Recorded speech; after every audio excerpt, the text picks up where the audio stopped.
G'day guys, it's Renea here from God Squad in Glenrowan. Got this week's uh, Bible reflection, which is in Mark 6, the story that's called Prophet Has No Honour. Just read this story. So Jesus is in his hometown, speaking in a synagogue that he grew up in. And the locals replied, "Where did this man get these things?" they asked. "What's this wisdom that's been given him? And he even does miracles. Isn't this the carpenter? Isn't this Mary's son, the brother of James, Joseph, Judas, and Simon? Aren't his sisters here with us?" And they took offence at him. And Jesus said to them, "Only in his hometown, among his relatives and his own house, is a prophet without honour." He could not do any miracles there, except lay his hands on a few sick people and heal them, and he was amazed at their lack of unbelief. A couple of pages down, there's another story about faith, about a fellow whose son was possessed with an evil spirit. And the father brings the boy to the disciples to have him healed, and they couldn't do it. And then Jesus shows up. Jesus asked the boy's father, "How long has he been like this?" "From childhood," he answered. "He's often thrown him into the fire and water to kill him. But if you can do anything, take pity on us and help us." And Jesus replied, "If I can," Jesus said, "everything is possible for him who believes." Immediately the boy's father exclaimed, "I do believe. Help my unbelief." Few things. The power of positive thinking is something that's talked about a lot these days. If you believe in yourself and you believe in the things you can do, you'll achieve anything. That's not what this is talking about. I guess there's some truth in that. If you second guess yourself, then you'll achieve nothing. That's fair enough, but that's not what this is talking about. What this is talking about, this is talking about faith in Christ. This is talking about faith in something bigger than ourselves, something that can fix things that we don't understand.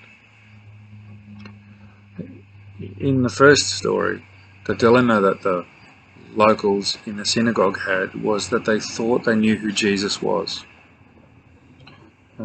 They'd seen him grow up as a boy, they'd seen him potentially make mistakes, potentially struggle to learn things. I don't know what the story looked like as a child, but I've kind of been in that situation recently. I do a number of things, but I don't weld aluminium, and I asked a young fellow who I'd had a lot to do with when he was a boy some advice about welding aluminium, and it's a little tricky. I taught this guy how to solve problems. I taught this guy when he was a little kid how to hold a spanner, but it's important for me to recognise that he's learnt stuff that I haven't. He's grown up and he's gone places. The problem is that the locals in Jesus' situation hadn't recognised that he had grown up.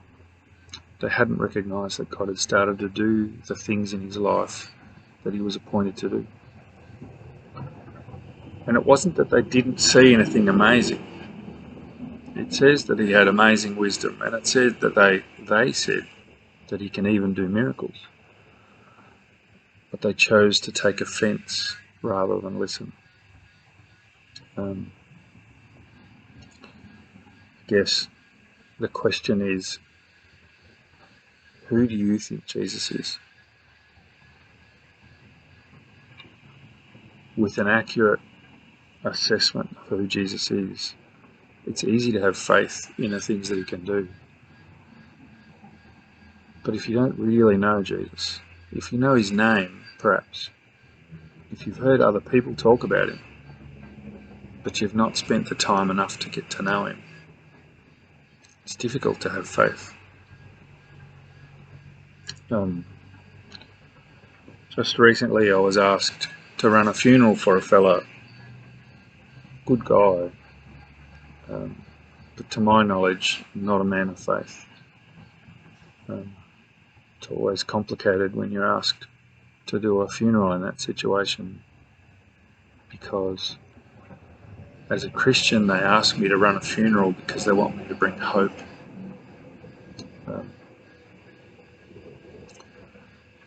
So my response to them was that the things of faith, the things of heaven, to know those things, to have a peace when things are difficult, is not about what you know or what you can recite or where you've been, but it's about who you know. Just like the deceased fella, the way that they knew him well was that they'd spent lots of time with him. I think it's fair to say the only way we can get to know Jesus is if we spend time with him. We need to be in his word, and we need to be quiet with him in prayer. And if we don't know Jesus, it's difficult to have faith. So the father in the second story hadn't ever met Jesus before. But as soon as Jesus spoke with confidence, the father recognized immediately that Jesus was different. And his response to Jesus was, "Please help my unbelief." I think the second point of this is that we need to recognize the things that we don't have strength in, the places that we are fragile and frail.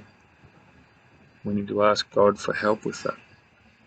We need to ask Jesus directly to help our unbelief. The way that happens, in my opinion, my experience, is by spending time with Jesus.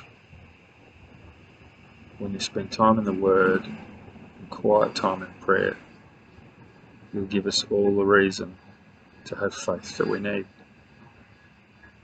Cheers.